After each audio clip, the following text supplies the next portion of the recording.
The number one reason that most video agency owners cannot scale is because their client journeys are completely custom for every single client that they work with.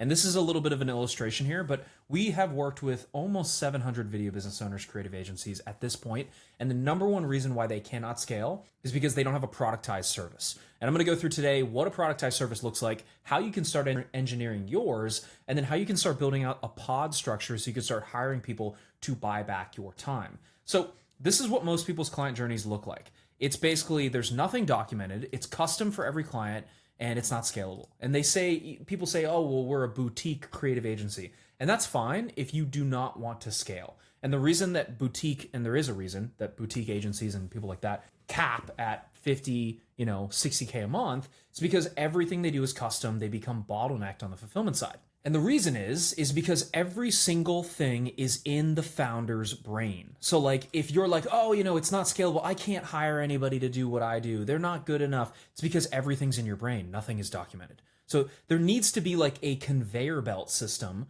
to where when you get a new client, you sign them on, you put them on the conveyor belt, and then they move on, right? And then it's step 1, 2, 3, 4. Like, think about it from the perspective of like a Ford factory, right? Do they custom make every single Bronco? No. There is a specific outline or Bronco journey for every single client that comes in, or every single car that goes on the line, right? The conveyor belt. And, step 1 is this, step 2 is this, step 3 is this, step 4 is this.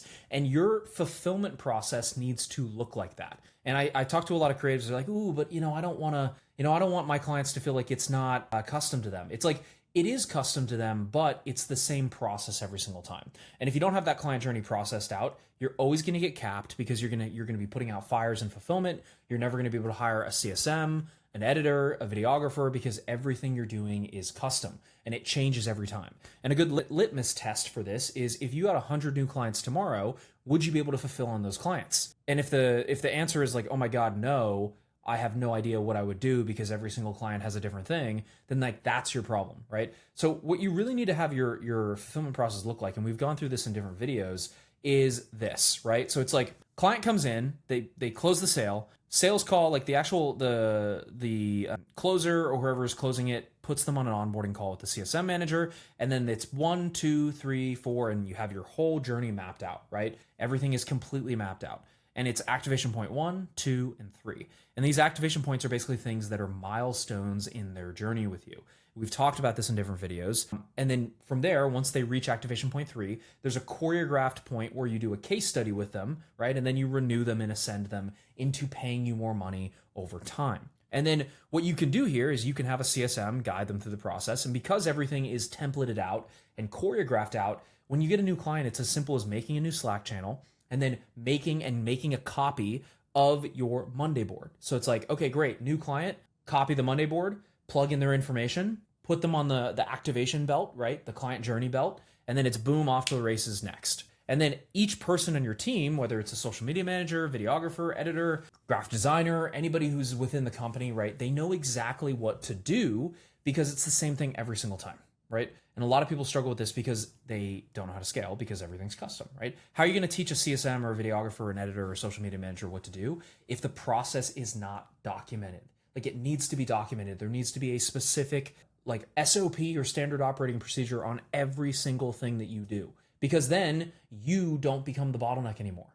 And you can relax and sit back and be like, oh, whew, okay, great. They know what to do because I've made the roadmap, right? It's like trying to go to a destination and not having any idea where you're going. You don't know which way to turn. You don't know how to get there, right? It's like you're literally not giving your team a map. And when you have a client journey, you're giving them a map. And you're like, cool, here's our first stop. Here's our second stop. Turn left here. Turn right here. This is where you go this way. And you give them that roadmap so you can empower them to be their own leader. And you don't have to micromanage every single second of the day. And you're going to hate your life if you do that, right? And then also, when you get too many clients, like CSM can handle like 30 to 50, right? This is just examples. A videographer can maybe handle 20 clients. An editor can handle 20 clients. It's like, great, once I reach capacity, just duplicate it and I do another pod. That's it. Duplicate it, do another pod, right? And you build out SOPs, and this is something we help our clients with. We build out these SOPs on each single role, essentially. So this is just a little bit of like a kind of a zoom in on, most people have this over here where it's, okay, client journey, And then your team comes to you and they're like, okay, what do we do for this client? You're like, let's make it custom every single time. They're like, oh my God, this is terrible. Whereas here, it's like, what do we do? It's like Monday board, everything's in the Monday board. It's boop, boop, boop, boop, boop, big checklist on what we're doing for each client, right? It's like, and I'll leave you with this. It's like if you have an AC technician come out to your house, like they're not winging it. There's nothing custom there. They're going through a checklist on their iPad. They're like, okay, what's the problem? Oh, my AC is not working. Great. I'm going to go through a diagnostic checklist. We're going to do this and this and this and this and this and this. Okay, cool. It's fixed. Done. And then they go to the next house, right? You have to think of your video services and your creative services the same way. And then we'll get into other videos how you can plug in AI to start automating some of that to take the human element out of it. So hopefully this is helpful. If you want to learn more about what we do at Master Filmmaker, you can click the link, book a call below. If not, hope these videos are helpful for you. And stop making everything custom. Make your process productized so it's a choreographed dance. It's the same thing every time a new client comes in. We'll see you in the next one.